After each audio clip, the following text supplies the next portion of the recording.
Hello mga ka-trending! Welcome back to ZK Trend.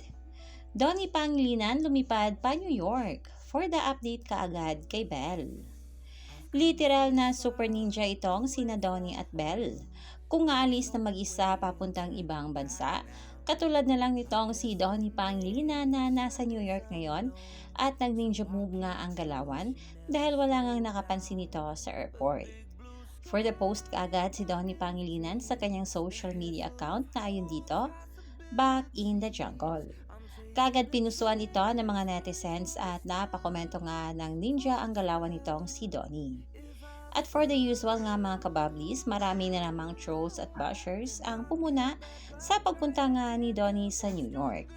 Mababasa sa comment section na may iba't ibang say na nga sila for Donnie Pangilinan. Ngunit ganun pa man as Donnie at Belle said, they can ruin what they don't know.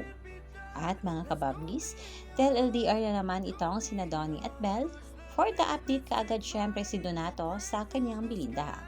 Sa katunayan nga ay sabay pang nag-update ang dalawa sa kanilang social media account. Literal na low-key itong couple ngunit walang takas sa mga bula.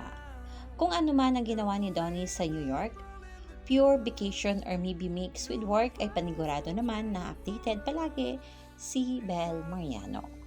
Kayo mga ka-trending, anong opinion nyo at reaction nyo tungkol dito? I-comment na. Hanggang dito na lang. Maraming salamat sa inyong patuloy na panonood.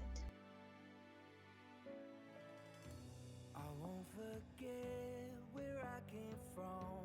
I'll use my past to build my future.